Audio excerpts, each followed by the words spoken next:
Libyan ബക്ബക്ക ഉണ്ടാക്കിയാലോ? എന്തൊട്ട് സംഭവം എന്നല്ലേ? മക്രോണി കേട്ടാ, നമ്മുടെ സാദാ പാസ്തയല്ലേ, അതിൻ്റെ ഒരു വെറൈറ്റി രൂപം. സാധാരണ എല്ലാവരും എങ്ങനെയാണ് പാസ്ത ഉണ്ടാക്കുക?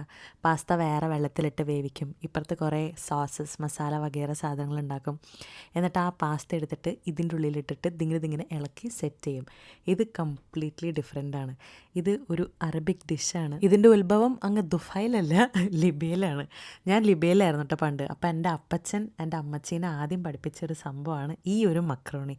മക്രോണി ഉണ്ടാക്കണ ദിവസം ഉണ്ടല്ലോ, വീട് മുഴുവൻ നല്ല കിടും മണമായിരിക്കും. സ്കൂളൊക്കെ വിട്ട് വരുമ്പോൾ ഇങ്ങനെ കാത്തിരിക്കും അമ്മ മക്രോണി ആയിട്ട് ഇങ്ങനെ വെയിറ്റ് ചെയ്യണത്. അന്നത്തെ ദിവസം ഞാൻ ഭയങ്കര ഹാപ്പി ആയിരിക്കും, കാരണം 3-4 ദിവസം ഞാൻ ലഞ്ചിന് അത് തന്നെ കൊണ്ടുപോകും.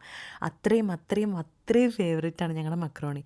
ഇപ്പം എൻ്റെയും ഷെബിൻ്റെയും ഫേവറേറ്റാണ് ഞങ്ങളുടെ മക്രോണി. ഞാൻ ഇങ്ങനെയാണ് പാസ്ത ഉണ്ടാക്കുക. എങ്ങനെയാണെന്ന് വെച്ച് കഴിഞ്ഞാൽ, നമ്മൾ ആദ്യം ചിക്കൻ മസാലയൊക്കെ ഇട്ട് വേവിക്കും.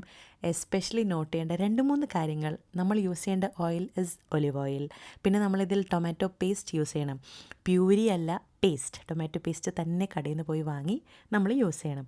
എന്നിട്ട് ചിക്കൻ ഒരു 3/4 വേവായി കഴിയുമ്പോൾ അതിലേക്ക് നമ്മൾ ആ പാസ്ത ഇട്ടിട്ട് അടച്ച് വെച്ച് ഒരു 10-15 മിനിറ്റ് വേവിച്ച് കഴിഞ്ഞിട്ട് പിന്നെ ആ ഫ്ലെയിമെല്ലാം ഓഫ് ചെയ്ത് ഇങ്ങനെ ആവിയിൽ വയ്ക്കുക. എന്നിട്ടുണ്ടല്ലോ, ഒരു 10-15 മിനിറ്റ് കഴിഞ്ഞിട്ട് അതിൻ്റെ മൂടി അങ്ങ് തുറന്ന് ആവി പറക്കുമ്പോൾ അതങ്ങോട്ട് കോരി കഴിക്കാം. വേണമെങ്കിൽ കുറച്ച് സലാഡും കൂടി കൂട്ടി കഴിച്ചോ.